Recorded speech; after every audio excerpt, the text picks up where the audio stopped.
This couple survived the zombie outbreak that hit most of Australia, until the wife could not survive and was bitten by a zombie. In the end, the man tried to find shelter at least for his baby. They were Andy and Kay. A couple who still survived the zombie outbreak. Many people cannot survive. So Andy and Kay have to move away from the mainland because it is safer, armed with equipment, and a boat. They try to survive as hard as possible. But their main problem is food. Their food supplies will not be enough for the next few months.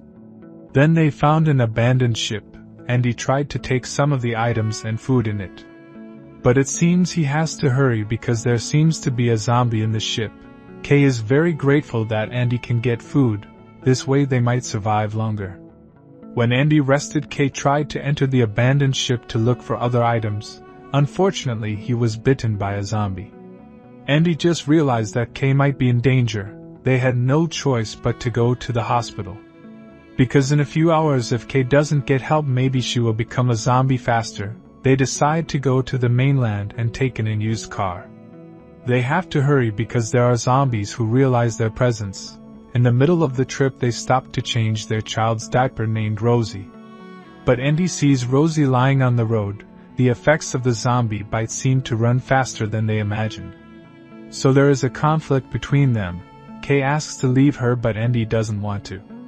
Andy still hopes the hospital can save Kay. Andy begs Kay to hold on for their child. They continue their journey, then their car swerves because they avoid a man in the middle of the road. Their car is damaged, but sadly Kay is impaled by a large piece of wood in her stomach. Andy faints. Then when he wakes up, Kay has become a zombie. When he wants to save Rosie, Andy's hand is bitten by Kay. This will be a problem for him. Now only Andy and Rosie are left. He has to find protection, at least for Rosie. Andy continues the journey on foot while carrying Rosie. He met a man in the middle of the road yesterday who turned out to be a zombie. Then there was a little boy named Tommy who prevented Andy from hurting the zombie, because he was his father. Andy left Tommy there and continued his journey until he arrived at a school. He met a teacher named Etta. Etta bandaged the bite wound on Andy's hand. This would only slow down the effect, but Andy might still be a zombie.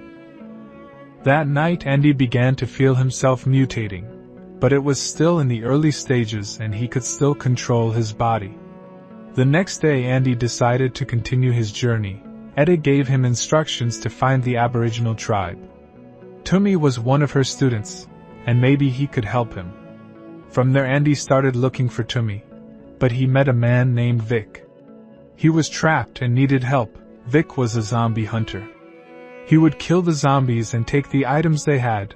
Andy was invited to Vic's place and met a woman named Lorraine. They lived together. Lorraine is surprised and grateful to still be able to see healthy people like Andy besides Vic. Andy is taught how to hunt zombies with Vic. He even makes traps so that the zombies come. It turns out that the bait used by Vic is Tommy and one of the leaders of his tribe. When night falls, Andy thinks of ending his life by injecting a liquid into his body. He wants to entrust Rosie to Lorraine, but it is prevented by Lorraine. Lorraine even invites Andy to leave there. Even Vic is not her husband. The fact is that Vic has left Lorraine's husband when he needs help. Unfortunately, their conversation that night was heard by Vic and Andy was knocked unconscious.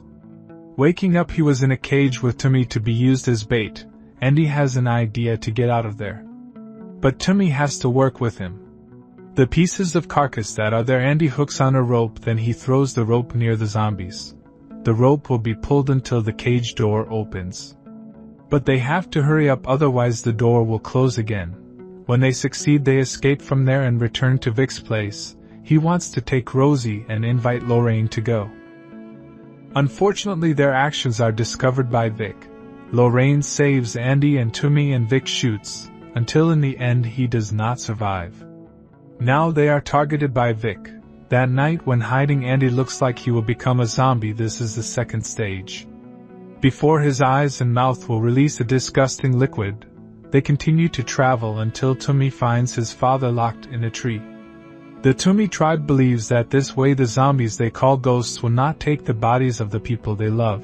Tumi believes that their chief can cure those who are infected with this zombie plague, but Andy explains that it will not be possible. All they have to do now is survive and find the Tumi tribe. Andy returns where he left their ship. A memory that cannot be lost when he sees Rosie and Kay's clothesline, but they do not return to the ship, they enter someone else's caravan. There was food and equipment they needed. Then Andy met the owner of the caravan who was digging a hole. The man named Willie prepared the hole for them, so Willie had been bitten by a zombie. It's just that his wife and children don't know yet.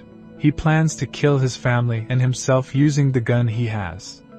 Andy is allowed to take all the things he has. Andy probably won't need all of that because he will also be one of them. When Andy turned his face, he heard several gunshots, which meant Willie had done his goal. He wanted to follow Willie's trail but was forbidden by Tumi, because they were close to their destination. They continued their journey and entered the tunnel. But at the end of the tunnel it turns out there is Vic. Rosie accidentally cried and Andy tried to distract her. They fought, and even Tumi, who helped, was also hit. Here Vic realized that he had made a mistake. He shouldn't have done this. Vic handed Rosie to Andy and then he was left there. Andy and Tumi walked again, but it seemed that the zombie virus was starting to have more effects. Andy increasingly loses consciousness. On the other hand, they are increasingly with the tribe group. Unfortunately, Andy has become a zombie. Before he became a zombie, he made an idea while carrying Tumi and Rosie towards them. In the end, Tumi and Rosie survived. Tumi was very grateful to Andy. He sprayed his wife's perfume Andy so that she would remember that she had felt life with her loved ones. After that, Andy was killed. Rosie and Tumi survived and will tell their journey with Andy to reach safety. That was the storyline of the film Cargo. If you like this video, don't forget to leave a like and see you.